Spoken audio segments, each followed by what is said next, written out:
everybody. You are looking live on tape from Disney's Animal Kingdom today. It's pretty hot, not super hot. Pretty crowded, not super crowded. Don't really have any super plans today. Just gonna kind of enjoy the park, take some photos, do the Gorilla Falls Trail. But I'm glad you decided to join me. Let's get to it.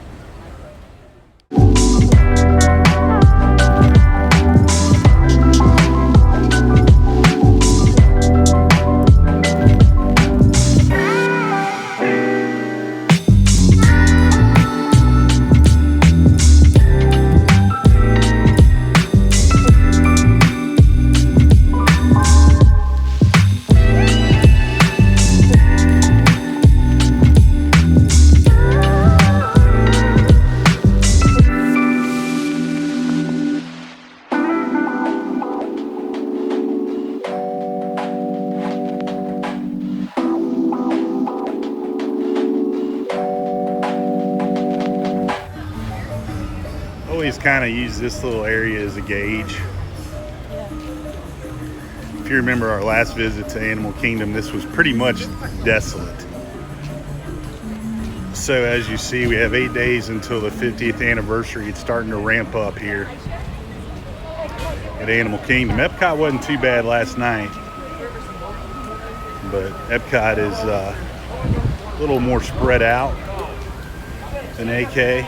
So as you see, crowds are starting to return in full to Disney's Animal Kingdom. You know, one of the reasons I wanted to come out here today was kind of take a look at Dino Land here at Animal Kingdom. The rumors of its demise are, I think, greatly exaggerated, but I want to kind of look for myself. I mean, you know, Primeval World's gone.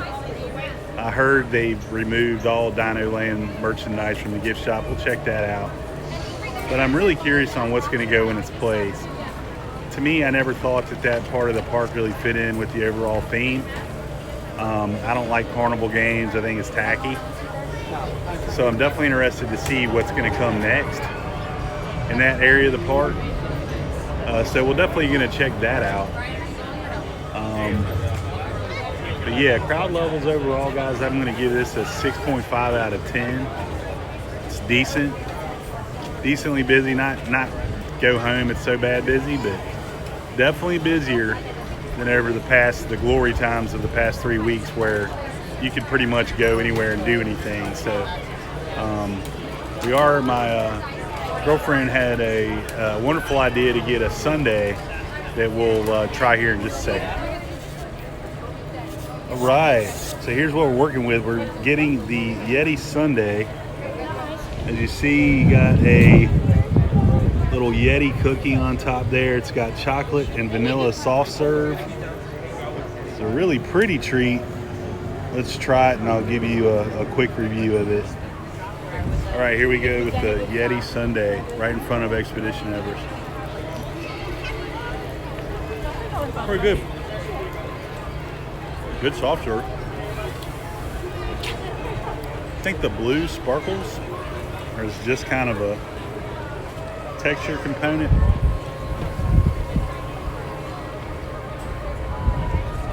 Not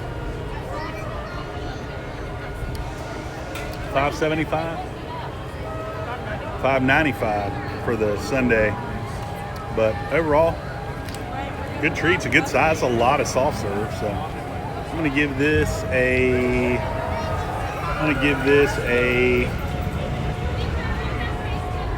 7 out of 10. I mean, it's ice cream. I don't know what else to tell you. It's really. The Yeti is the white chocolate. Good. 7 out of 10. Get it again on a hot day. Solid. So walking across the bridge here, as you hear another. I think people are calling those flotillas or cavalcades or whatever. The old building over here the Theater in the Wild with Finding Nemo and Friends, the musical. Rumor has it is it's, or I guess facts at this point, is it's closed forever. So again, with the proximity to Dino Land, could this be a future spot for something new and exciting? I'd like to think so. Because right now it's just dead space. I know that after COVID, pre-COVID times, it was a pretty popular show. It's kind of, if you never got a chance to see it, it was real puppet heavy. It sounds kind of lame, but it was actually pretty cool, I thought. And they did a great combination of, stage effects plus your screens behind them. I thought it was a good show. I mean, I didn't think it was anything that you would, it's not as obviously as good as The Lion King, which in my opinion is the best show second best show on all property behind Fantasmic, which is a sore subject with me right now. But solid show. I mean, it got out of the heat. It was a great show to get out of the heat from, for sure. But as you see, we're walking into Dino Land, and we're going to take a peek and see what's going on here. So that's the entrance to it. It's a giant dinosaur, and you have a sign here for Chester and Hester's Dino-Rama. They have some small signage for Donald's Dino Bash there, which was a dance party they had at night for kids kind of deal. And I never really got it, but so you walk in, you've got your carnival games, which again, I mean, you got two people playing a carnival game, none over here. You've still got the Primeval Whirl skeleton. It's no longer in use. It's just kind of depressing in a way. It's and I get it. You don't want to, you've already paid your $125 or whatever it is to get into the park. The last thing you want to do is bust out, $20 to play these games. But just a giant waste of space, in my opinion. The Primeval Whirl's been closed for a long time, at least a year, pre-COVID even. But the structure's still here. I did see a photo of the ride vehicles getting escorted down the interstate, so I just don't care for this area. So that's the only attraction open in the area so right now is the Triceratops Spin, which is your traditional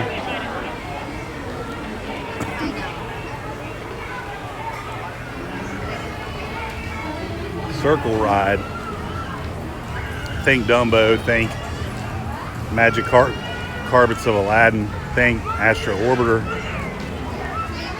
Pretty much all the same. I don't know if I've ever seen the wait time for that over 5 minutes. For a reason, it's just, again, your standard go in a circle ride. But we're going to go into the gift shop and see if we can find any actual Dino-Rama merch. So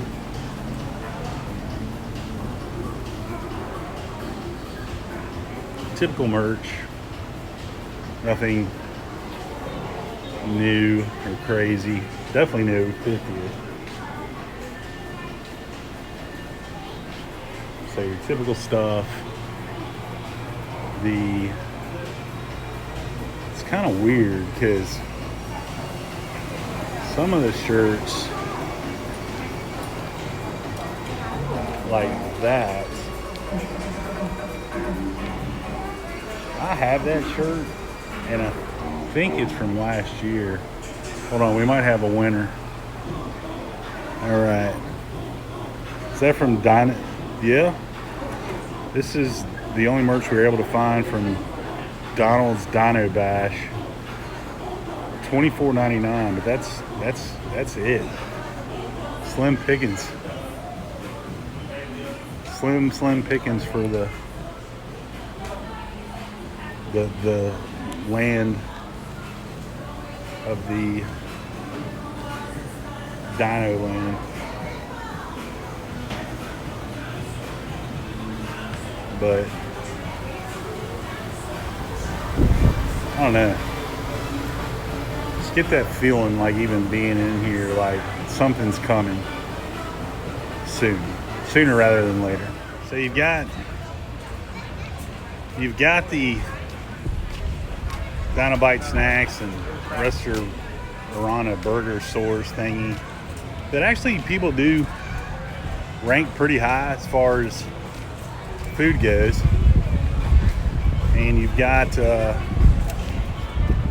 the Boneyard Playground, which we always laughed about because our kids would spend more time in the Boneyard enjoying themselves than they would at the actual park, which we thought was kind of funny. But and then you have your little entrance. We like this. They do during Christmas time, that whole thing is covered in Christmas lights, which is pretty cool. But again, that is a big area of the park that to me is just kind of underutilized. That's so much. I mean, you could fit Toy Story Land inside Dino Land.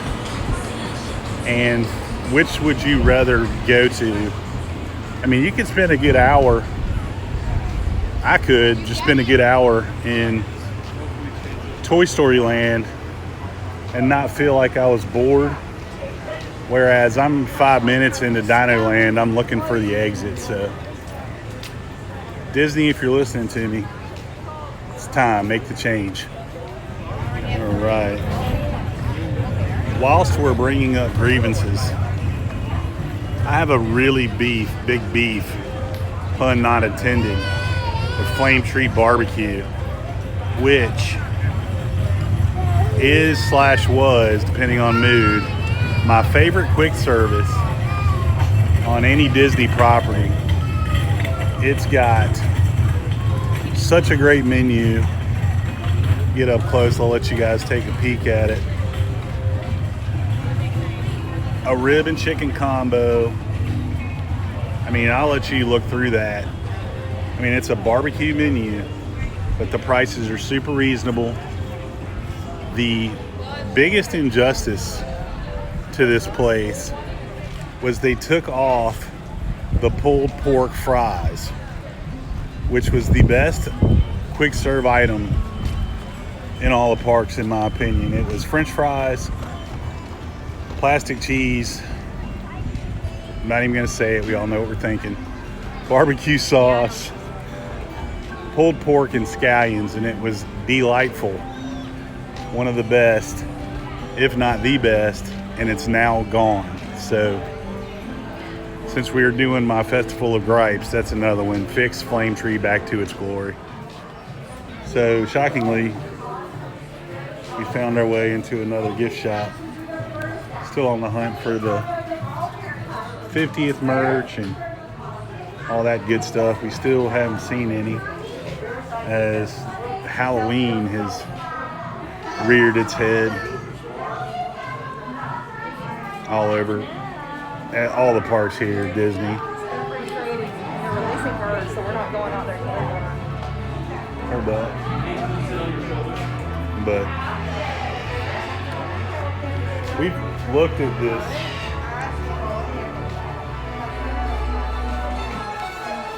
stuff, I don't know, a billion times. Yeah, I'll walk up there. Take you outside real quick and watch a little bird show action. If you've never seen this, it's pretty cool. It's right in front of the Tree of Life.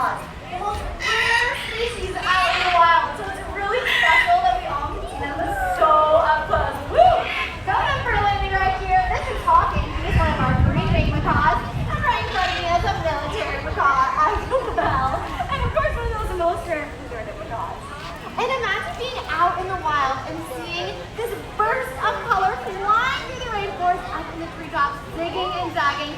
Would be such a beautiful and breathtaking sight. Something that we want to be able to preserve for generations to come. It looks like these birds are getting ready to go off on their next adventure. Let's watch them take flight! Thanks so much everyone for joining us for Reading Coders! If you have any questions about these macaws or how to help them out in the wild, you can come on up and talk to us. And as always, just have a wild day here at Disney's Animal Kingdom. The rest of your adventures here at Disney's Animal Kingdom. The story behind that, I don't know if you heard it on the audio, but my girlfriend really hates birds. So I couldn't remember the name of this particular gift shop. It's called Island Mercantile. And she basically said, you can go out there and watch that. I'm gonna hang out in here because she is afraid of birds. And that show is basically they release about 100 parrots and macaws and they fly around the park. Well, we had just gotten here a couple years ago and we're walking down the path when like 500 macaws came around, and it was kind of a scene because, like I said, she is not the biggest fan of birds, so that was why she sent me out by myself to capture the magic of flight on camera. Hey man, if it was a cockroach show, I would also hang back at the gift shop. So everybody's got their phobias. I think that's gonna do it. Girlfriend's gotta work this evening, but we enjoy these quick little trips to the parks before. So, you know, it's one of the best advantages of living in Orlando is, you know, if you don't have to work till 2 or 3, you can definitely hit a park up in the morning. Spend a couple hours, you know, get a little exercise in, walk around. I mean, where else can I see a gorilla 15 minutes from my house? It's not a bad zoo. So, with that,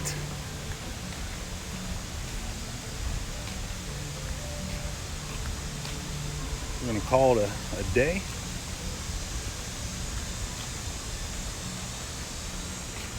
See you real soon.